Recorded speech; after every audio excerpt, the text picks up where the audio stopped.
She walked into the dealership wearing jeans and a simple white t-shirt inquiring about a luxury car. The salesman looked her up and down with disdain. "I'm sorry, but I think you're in the wrong place," he sneered, gesturing toward the exit. "These vehicles start at $300,000 as other staff members snickered and customers stared. Her face flushed with humiliation. She left without a word. The next morning, a gleaming Rolls-Royce Phantom pulled up outside the dealership. When the back door opened, the salesman's jaw dropped. He never saw it coming. The prestigious Boston luxury motors sparkled under the morning light. Glass walls showcased a fleet of exotic vehicles that most people would only dream of owning: Porsche, Bentley, Aston Martin, Ferrari, each more expensive than the last. Margaret Collins, Maggie, to those who knew her, stepped through the doors, her brown ponytail bouncing slightly with each step. Her simple white t-shirt, well-worn jeans, and minimal makeup reflected a woman who valued practicality over presentation. At 35, she exuded a quiet confidence that came from knowing exactly who she was. What wasn't apparent from her modest appearance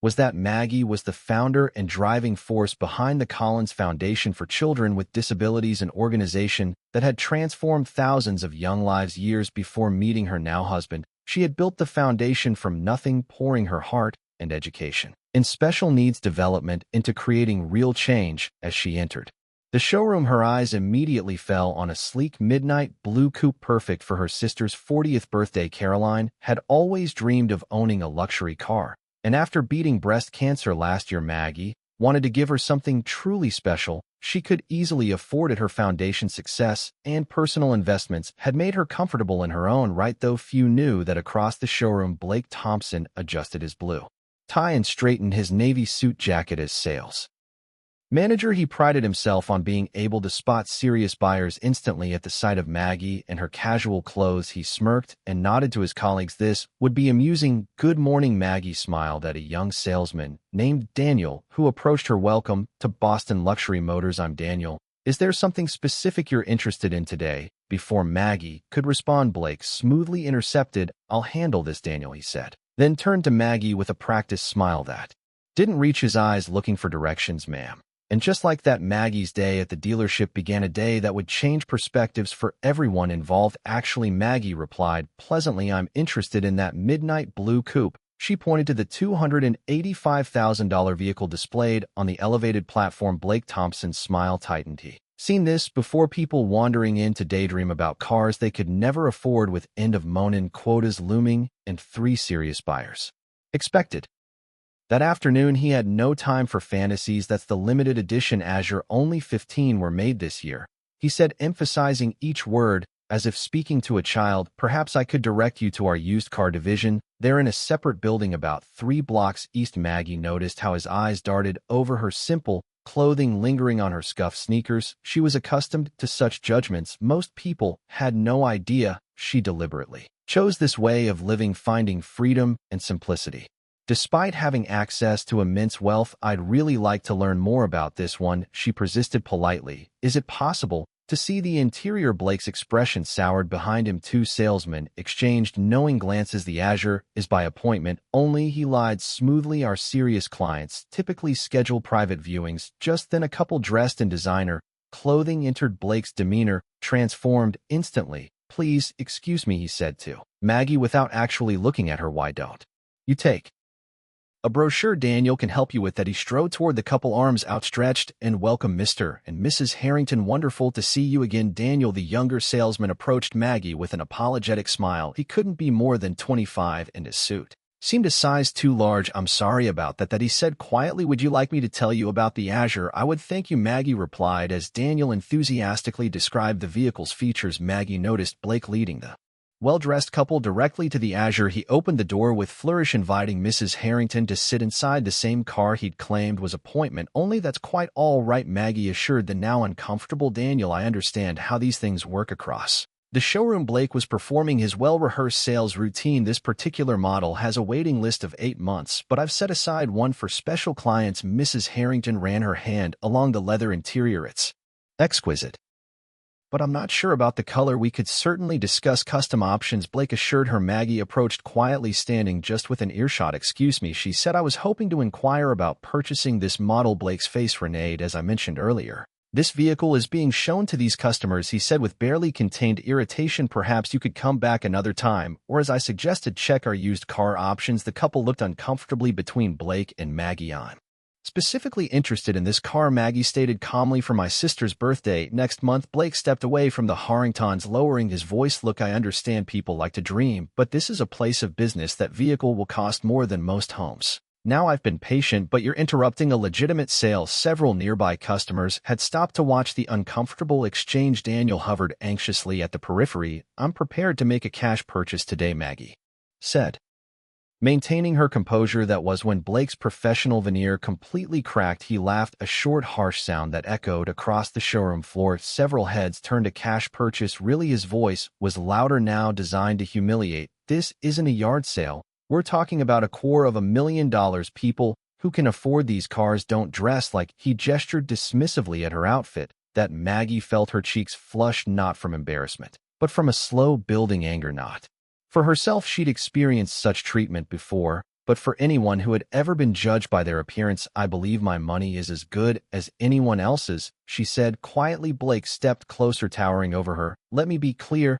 he said, no longer bothering to hide his disdain. You are wasting my time and embarrassing yourself. Either make an appointment for a serious discussion dressed appropriately, or please leave the premises. The showroom had gone silent. The Harringtons had stepped away from the car, visibly uncomfortable. Is there a problem here? A newer voice joined the conversation, the dealership's owner, Richard Mason. Attracted by the commotion, Blake straightened his tie. No problem, sir. Just explaining to this lady that we operate by appointment for serious buyers. Richard Mason assessed the situation quickly, taking in Maggie's simple appearance. In the watching crowd, his expression made it clear which side he was taking. I see, he said. Ms. Collins, Maggie supplied. Margaret Collins. Miss Collins, perhaps there's been a misunderstanding. Our clientele typically, well, they understand the exclusivity of our vehicles. I understand perfectly, Maggie replied, her voice steady despite the humiliation burning in her chest. Your sales manager has made your policy's quite clear. Blake stepped forward again, his voice dripping with condescension. If you're genuinely interested, which I doubt, you can call for an appointment, but I'd suggest bringing proof of funds and dressing the part. These cars, he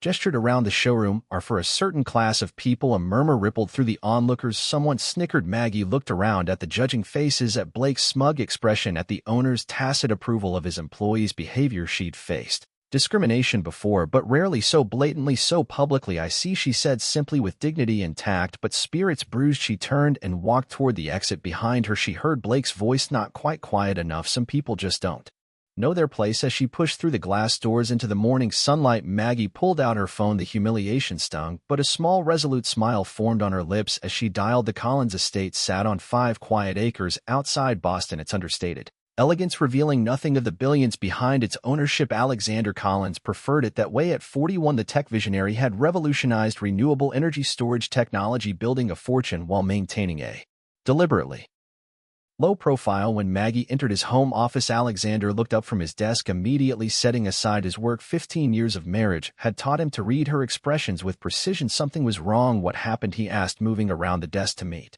her. Maggie sank into a leather chair, the morning's events washing over her, and knew it was educational, she said with a wry smile that didn't reach her eyes. She recounted the experience at the dealership, the condescension, the humiliation, the blatant discrimination. As she spoke, Alexander's expression darkened, but he remained silent, giving her the space to process. It's not about me, she concluded. I have the privilege of walking away knowing the truth, but how many people get treated that way every day without the comfort of knowing they actually could afford what they're being denied? Alexander nodded thoughtfully. In their years together, this was what had always moved him most about Maggie, her consistent concern for others, even when she herself had been wronged. So what would you like to do about it? He asked finally. Part of me wants to do nothing, she admitted, just buy Caroline's gift elsewhere. But then I think about that young salesman Daniel who treated me with respect regardless of how I was dressed, and I think about all the people who face that kind of judgment without having any recourse. She looked directly at Alexander. These people need to understand that worth isn't determined by appearance. But I don't want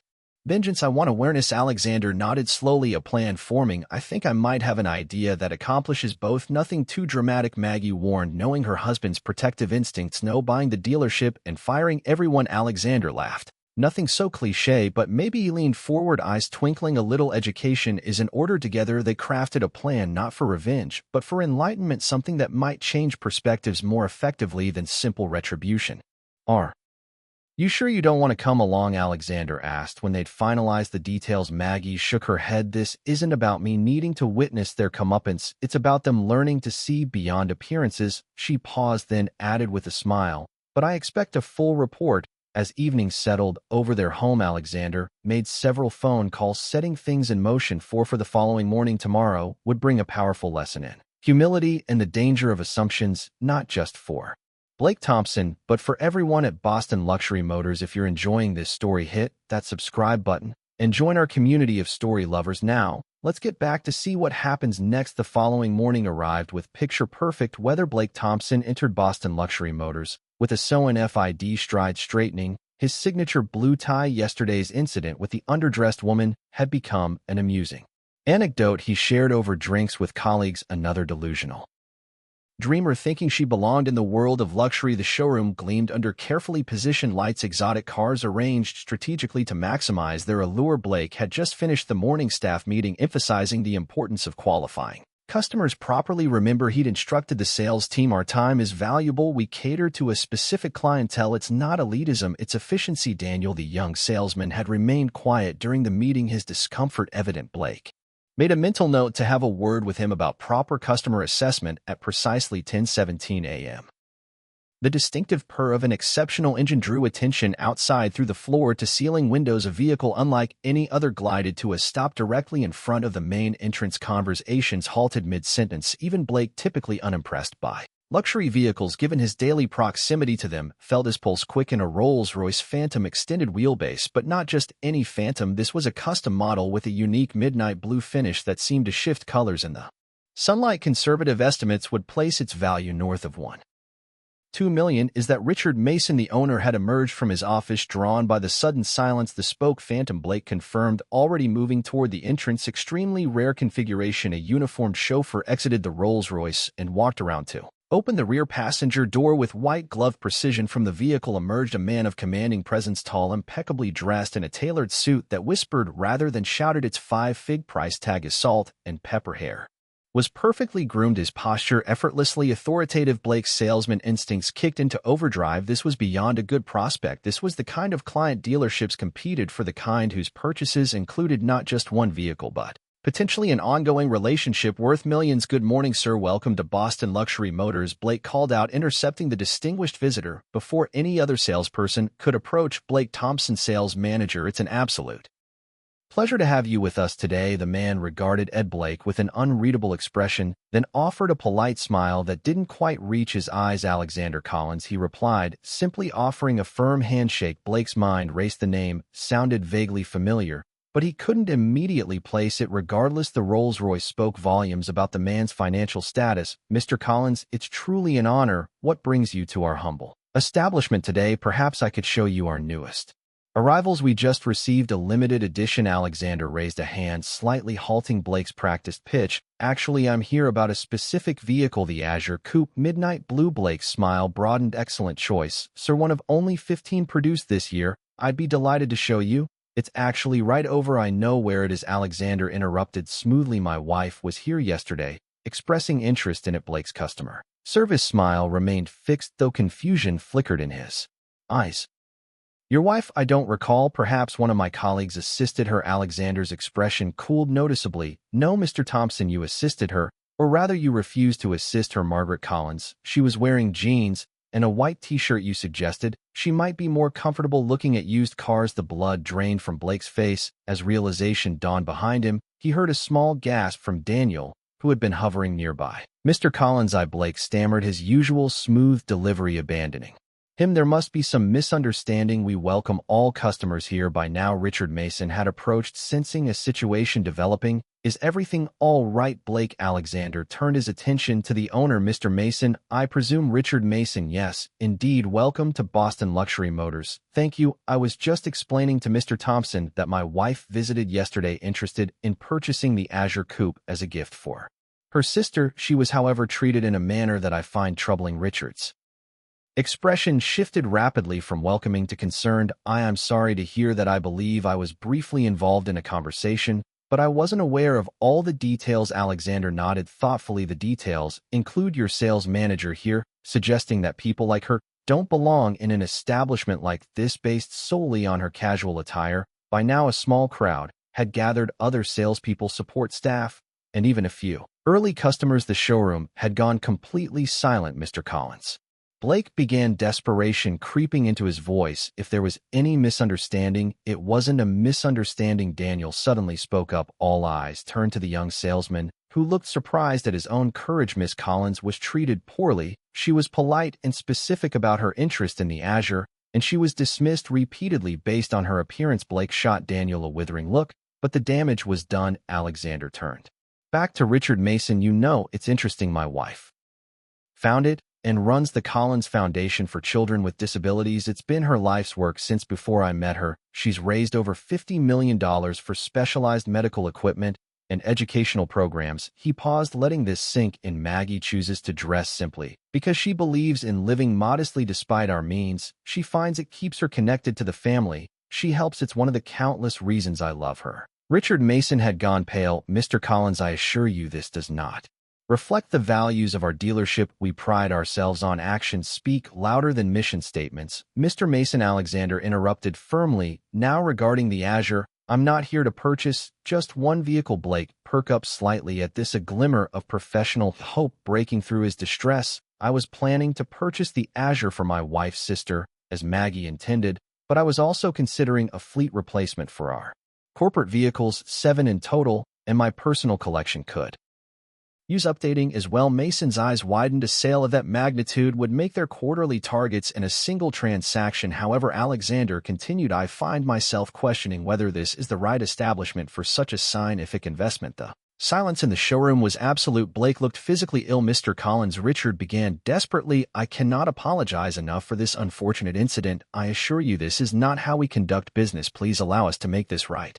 Alexander considered this for a moment. Perhaps there is a way forward, he said finally, but it would require more than just selling me cars. Anything, Richard assured him quickly. The Collins Foundation is hosting a benefit gala next month. We're raising funds for a new adaptive sports complex for children with physical disabilities. Blakey turned to the mortified sales manager. I think your presence would be educational. Blake swallowed hard. Sir, not as a guest, Alexander clarified, as a volunteer. The Foundation is always looking for people to help with setup, to assist the children, to see firsthand the work being done. The implication were clear. This wasn't just about selling cars anymore. It was about learning a fundamental lesson in human value. Additionally, Alexander continued, addressing Richard Mason, the dealership might consider implementing a training program on unconscious bias. I know several excellent consultants. Richard nodded emphatically. Absolutely, we would welcome such an initiative.